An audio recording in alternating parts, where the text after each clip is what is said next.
नमस्कार. तुळजापूर मतदारसंघातील सर्व बंधू भगिनींना विनंती. आत्ताच काही गावामध्ये माझ्या सहकाऱ्यांच्याकडनं मला अशी माहिती मिळते की माझ्याकडून मतदान करण्यासाठी पैसे दिले जात आहेत. एका मतासाठी 1000-2000 असं काहीतरी. मी स्वतः या मागच्या रथयात्रेच्या कालावधीपासून आत्तापर्यंत घरच्या भाकरी घेऊन जाऊन प्रचार करणं, मलाच माझ्या मित्रांनी सहकार्य करून हा लढा खरंच उभा केलाय. त्यामुळं मी या प्रक्रियेमध्ये आत्तापर्यंत कुणालाही साधा चहा सुद्धा पाजलेला नाही.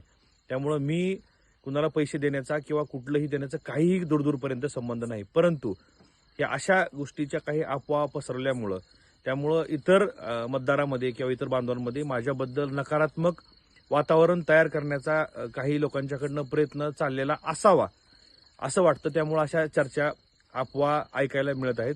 तरी माझ्या सर्व मतदार बंधू भगिनींना विनंती आहे की असं माझ्या नावाने कोणी तुमच्यापर्यंत काही प्रलोभन दाखवण्याचा प्रयत्न करत असेल किंवा माझ्या नावाने तुमच्यापर्यंत कोण येत असेल तर ते स्पष्ट नाकारा किंवा अशा गोष्टी मला कळवा. माझा संपर्क नंबर बऱ्यापैकी सगळ्यांच्याकडे उपलब्ध आहे. तर मी साधा कोणाला आजपर्यंत चहाही पाजला नाही किंवा मी पाजूही शकत नाही.